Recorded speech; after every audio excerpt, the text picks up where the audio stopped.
Pennsylvania में आज किसानों से बात करते हुए ट्रंप ने अपने इकोनॉमिक एजेंडा का एक और हिस्सा बताया, जिसमें उन्होंने कहा कि अगर जॉन डीरे कंपनी प्लान के मुताबिक अपना प्रोडक्शन मेक्सिको में शिफ्ट करती है तो वे जॉन डीरे इंपोर्ट्स पर 200% टैरिफ लगाएंगे। इससे हमारे किसानों को नुकसान हो रहा है, हमारे मैन्युफैक्चरिंग को नुकसान हो रहा है। मैंने अभी अपने पीछे जॉन डीरे ट्रैक्टर्स देखे। मैं जॉन डीरे के बारे में बहुत कुछ जानता हूं, मुझे ये कंपनी बहुत पसंद है। लेकिन जैसा कि आप जानते हैं, उन्होंने कुछ दिन पहले अनाउंस किया है कि वे अपना बहुत सारा मैन्युफैक्चरिंग बिजनेस मेक्सिको में शिफ्ट करने वाले हैं। मैं अभी जॉन डीरे को नोटिफाई कर रहा हूं। अगर आप ऐसा करते हैं तो हम उन सभी चीजों पर 200% टैरिफ लगाएंगे जो आप यूनाइटेड स्टेट्स में बेचना चाहते हैं। अमेरिका के मध्यवर्ती इलाकों और मेक्सिको के खेतों में एक तूफान उमड़ रहा था, एक ऐसा तूफान जो अब आधुनिक खाद्य इतिहास में सबसे खतरनाक ठहराव कहा जा सकता है। इस उथल पुथल के केंद्र में जॉन डीरे है, जो एक प्रतिष्ठित कृषि उपकरण निर्माता है, जिसकी प्रथाओं ने एक विद्रोह को जन्म दिया है जो सीमाओं, उद्योगों और डिनर टेबल तक फैला हुआ है। हजारों ट्रैक्टर किनारे पड़े हैं, सीमाओं का हथियार के रूप में इस्तेमाल किया गया है, और कंपनी रहस्यमय तरीके से चुप है। यह सिर्फ टूटी हुई मशीनों के बारे में नहीं है, यह नियंत्रण, अस्तित्व और खाद्य उत्पादन के भविष्य की लड़ाई है। आयोवा से सोनोरा तक किसान एक स्टैंड ले रहे हैं और इसके परिणाम पहले से ही बिगड़ रहे हैं। इस संकट को किसने ट्रिगर किया, किसने इसे बढ़ने दिया, और जब खाद्य उत्पादन रुक जाता है तो क्या होता है? उत्तर कॉर्पोरेट अतिरेक, किसान लचीलापन और एक खाद्य आपूर्ति श्रृंखला के कगार पर होने की गाथा को उजागर करते हैं। 3 हफ्ते पहले, जिसे मैक्सिकन सीमा शुल्क अधिकारियों ने उन्नत कृषि उपकरण निरीक्षण प्रोटोकॉल कहा था, वास्तव में जॉन डीरे को निशाना बनाने वाली एक सुनियोजित नाकाबंदी थी। लारेडो और नगालास सीमा चौकियों पर 140 से अधिक जॉन डीरे ट्रैक्टर और हार्वेस्टिंग मशीनों को रोक दिया गया और उन्हें धूप में सूखने के लिए छोड़ दिया गया।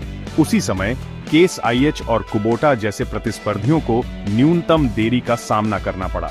यह नियमित नौकरशाही नहीं थी, यह एक सर्जिकल स्ट्राइक थी, जिसे मेक्सिको के महत्वपूर्ण बुवाई के मौसम से ठीक पहले बाधित करने के लिए समयबद्ध किया गया था। हजारों एकड़ जमीन जुताई, खाद डालने और बुवाई का इंतजार कर रही थी, लेकिन इसे करने वाली मशीनरी वेल अधर में लटकी हुई थी। जिन किसानों ने उपकरण के लिए पहले से भुगतान कर दिया था, उनके लिए यह सिर्फ एक असुविधा से कहीं बढ़कर था, यह विनाशकारी था। सिनालोआ में एडुआर्डो वास्किज ने 5000 एकड़ बिना बुआई वाली भूमि को देखा। उनका पूरी तरह से भुगतान किया गया ट्रैक्टर सिर्फ 10 मीटर दूर था, लेकिन सीमा पार पूरी तरह से पहुंच से बाहर था। संयुक्त राज्य अमेरिका की तरफ जॉन डीरे की लॉजिस्टिक्स टीमें जवाबों के लिए हाथ पांव मार रही थीं, जबकि मैक्सिकन अधिकारियों ने केवल राष्ट्रीय मानकों के अनुपालन और सुरक्षा के बारे में अस्पष्ट स्पष्टीकरण दिए। लेकिन संदेश साफ था, जॉन डीरे अब बिना परिणामों के स्वागत योग्य नहीं था। यह सिर्फ एक रैंडम व्यापारिक अड़चन नहीं थी, यह वास्तव में उन शिकायतों का परिणाम था जो आप जानते हैं 1 दशक से अधिक समय से बढ़ रही थी, और मेक्सिको ने हमला करने के लिए अपना क्षण चुना था। जॉन डीरे की प्रतिष्ठा रातों रात नहीं गिरी।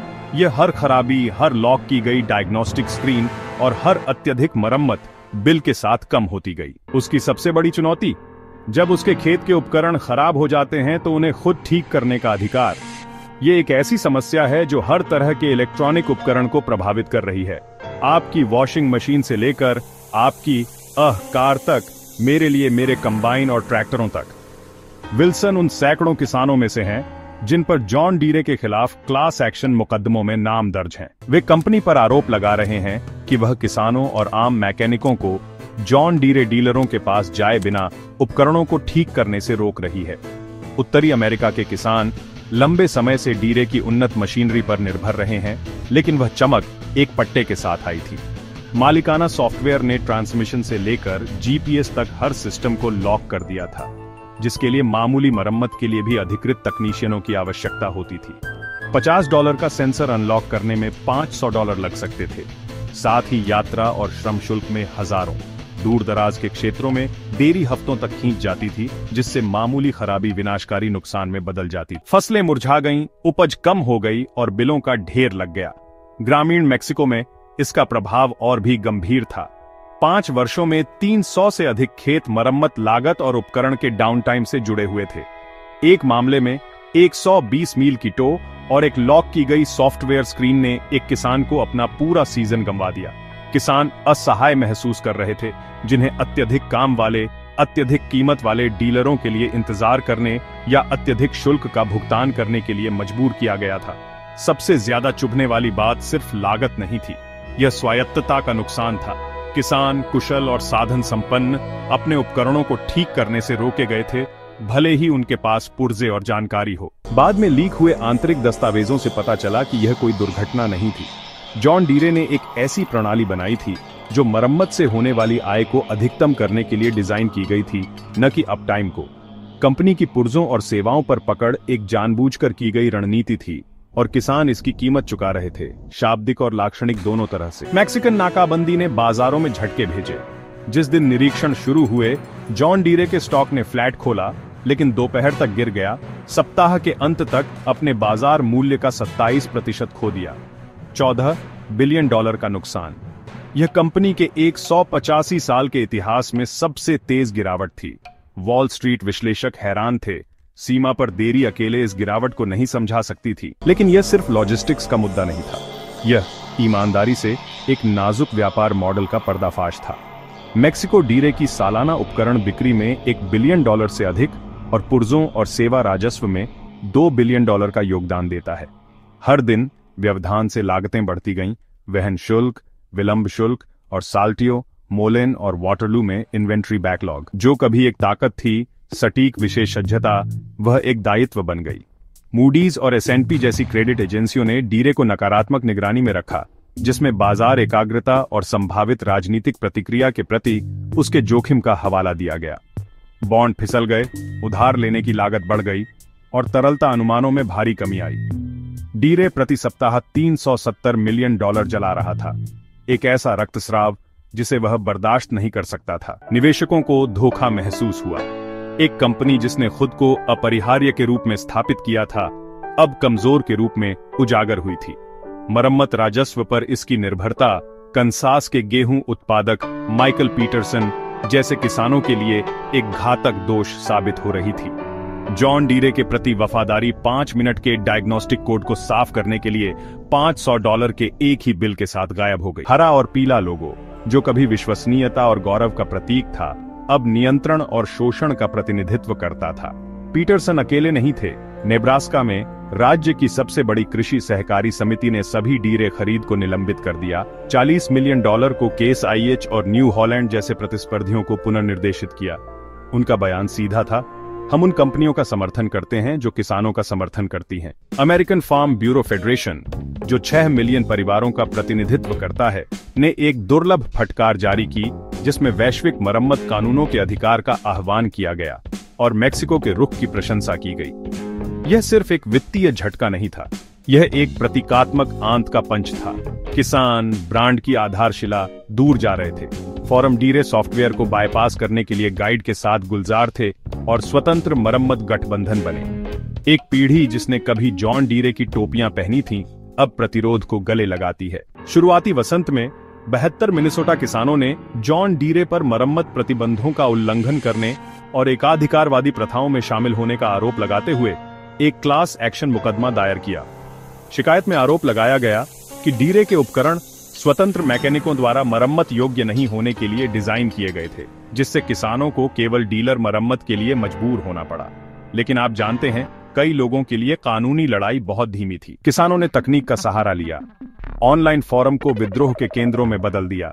अनाधिकृत मरम्मत समुदायों में सदस्यता सिर्फ 6 हफ्तों में 300% बढ़ गई, जिसमें किसानों ने क्रैक सॉफ्टवेयर, डायग्नोस्टिक बाईपास और फर्मवेयर अनलॉकर्स साझा किए। इस डिजिटल विद्रोह के केंद्र में ग्रीन घोस्ट था, एक ऐसा अनट्रेसेबल पैच जिसने डीरे सॉफ्टवेयर लॉक्स को बाईपास कर दिया, जिससे किसानों को डीलरों के बिना फॉल्ट कोड को साफ करने और पुर्जों को स्थापित करने की अनुमति मिली।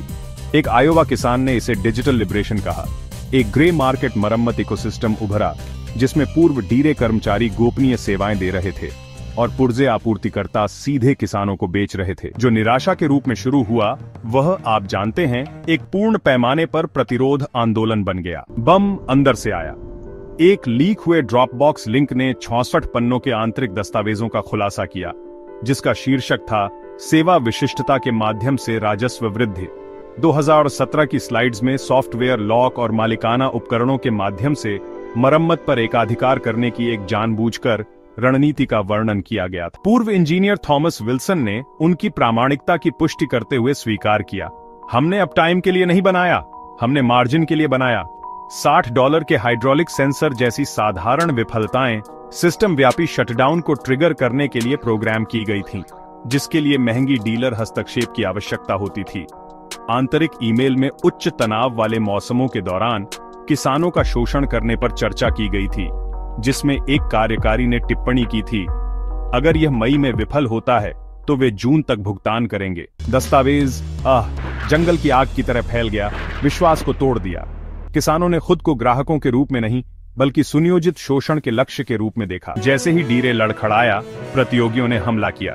केस IH ने अपनी ओपन फार्मिंग पहल शुरू की, जिसमें पूर्ण डायग्नोस्टिक एक्सेस और अप्रतिबंधित पुर्जों के ऑन ऑर्डर की पेशकश की गई। कुबोटा के किसान फर्स्ट अभियान ने ओपन सोर्स सॉफ्टवेयर का वादा किया, जबकि महिंद्रा ने पूर्ण स्वामित्व आधी लागत के प्रस्ताव के साथ अपने अमेरिकी डीलर नेटवर्क का विस्तार किया। 140 से अधिक डीरे डीलरशिप ने ब्रांड बदलने के लिए बातचीत शुरू की, जिसमें 37 ने इरादे के पत्र पर हस्ताक्षर किए। किसान सभी लोगों में फाउस्टस, किसान इन विकल्पों की ओर उमड़ पड़े, न केवल उपकरण के लिए बल्कि सिद्धांत के लिए भी। सीमा नाकाबंदी के दूरगामी प्रभाव ईमानदारी से विनाशकारी थे।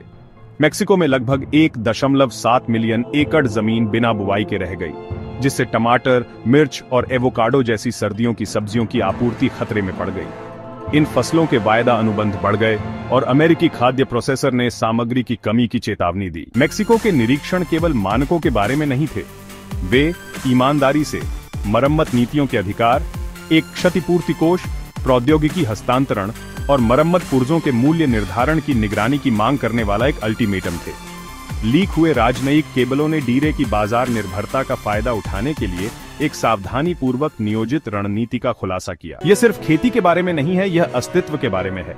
शटडाउन ने एक खाद्य आपूर्ति श्रृंखला की नाजुकता को उजागर किया, जो एक ही कंपनी के उपकरणों पर निर्भर है। जैसे जैसे किसान नियंत्रण के लिए लड़ते हैं, इसके परिणाम अर्थव्यवस्थाओं और डिनर टेबल पर फैलते हैं। विद्रोह एक वेकअप कॉल है, न केवल जॉन डीरे के लिए बल्कि एक ऐसे उद्योग के लिए जिसने दुनिया को खिलाने वालों की शक्ति को कम करके आंका। अब सवाल यह है कि क्या डीरे अनुकूलन कर सकता है, या क्या किसानों का विद्रोह पीढ़ियों तक कृषि को फिर से आकार देगा।